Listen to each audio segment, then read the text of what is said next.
Students, now let me discuss about free body diagram, which is abbreviated as FBD. So what do we actually mean by free body diagram and why we need to draw this type of free body diagram? Actually,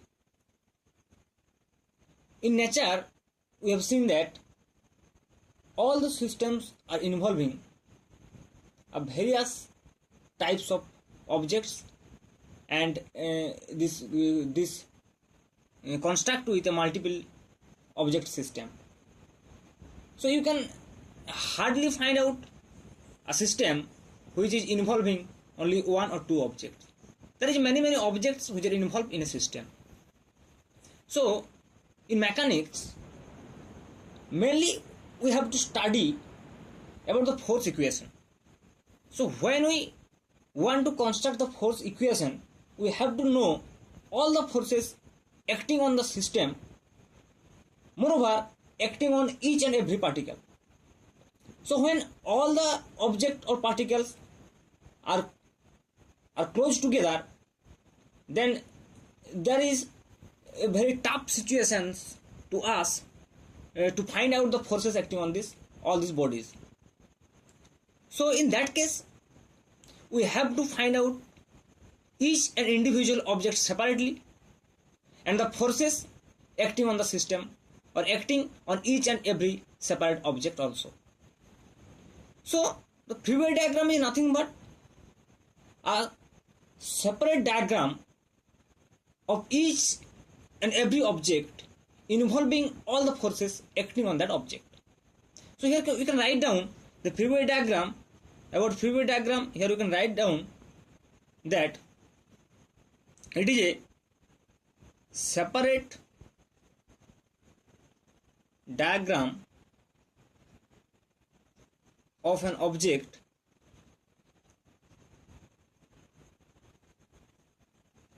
involving all the forces acting on that body or on that object. Now let us take an example which is very simple cases. At first we have to start with a simple case like this. Let us consider an object of mass m which is placed on a horizontal ground like this. Now we have to find out the free body diagram of mass small m. Before to do this, we have to know the forces that are acting on the mass small m. What the forces are acting on the mass small m? Here on the mass small m, due to its mass, a weight is acting downwards, that is mg, which is exerted on the ground. So according to Newton's third law, this ground will also exert a force, a reaction force that is normal to this surface or opposite to the force mg, like this. So the free body diagram of small m will be like this: normal reaction n and mg due to its weights. Now here one thing we have to keep in mind, that when you draw free body diagram of an object, separating it from the system, as here we separate the small m from ground and draw the diagram over here, then we have to draw only those forces which are acting on that body, not the forces which are exerted by the body on other objects. Here if we talk about the ground, free body diagram of ground, then only one forces is acting on the ground, that is the weight of the body, that is mg. And the ground will give the force on mass m is capital M, which is not involving the free body diagram for ground. So if we take another example, the matter will be very clear. Let us consider two particles, two objects m1 and m2 which are placed horizontally one after another like this. And a force capital F is act on the system horizontally. Now, what will be the free body diagram of the mass small m1 and the mass small m2?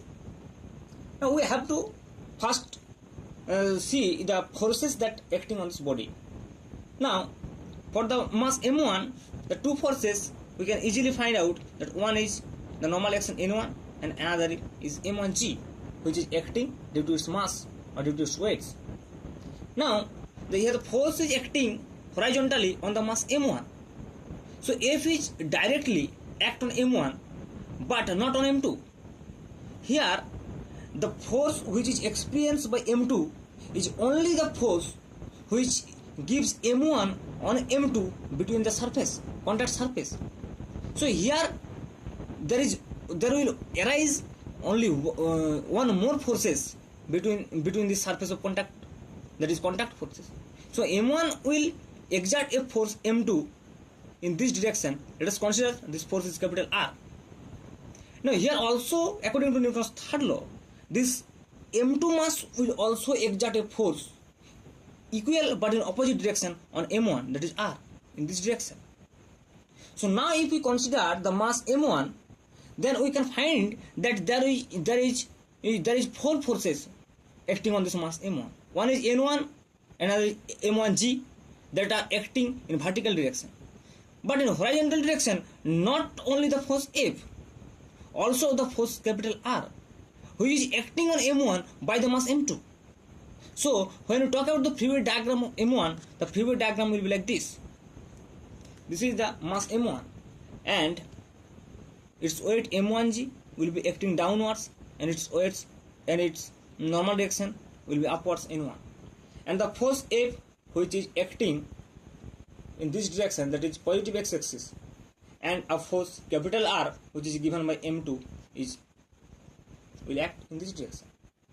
Similarly, if we talk about the free body diagram of m2, then what will be the free body diagram? Two forces we can easily find out. One is n2 and another is m2g. Now, here we can find that the m2 will experience horizontally only one force, that is capital R, which is due to the action reaction force, due to Newton's third law. Here m1 has given a force R on m2. Due to this force, horizontal force F, when F is acting on m1, then m1 will exert a force capital R on m2, and then m2 is given a force R in opposite direction due to reaction force. So if we talk about the object m2, then in horizontal direction only one force is acting on this object, that is capital R. So here the capital R will be acting in this direction. So from this diagram we can easily see that, and here in this case, when we talk about this system of two objects, then when the forces are acting, or we have to draw the forces, or we have to find out the forces of the systems, then we are very confused about this case. And this, to avoid this confusion, we draw this free body diagram like this. So this is the beauty of the free body diagram. When we draw the free body diagram, the forces acting on the system or acting on the object will be very clear. Like here, the forces acting on m1, and here the forces acting on m2. But here in this diagram, we cannot visualize the forces separately, and we have puzzled about these forces more. But here in this case, in free body diagram, we can easily find out the forces and the direction of forces and the acting point of the forces also. So the free body diagram is very useful when we construct the equation of motion and solve the problem. So please keep in mind this concept. And in next lecture, we will discuss more examples on free body diagram. Thank you.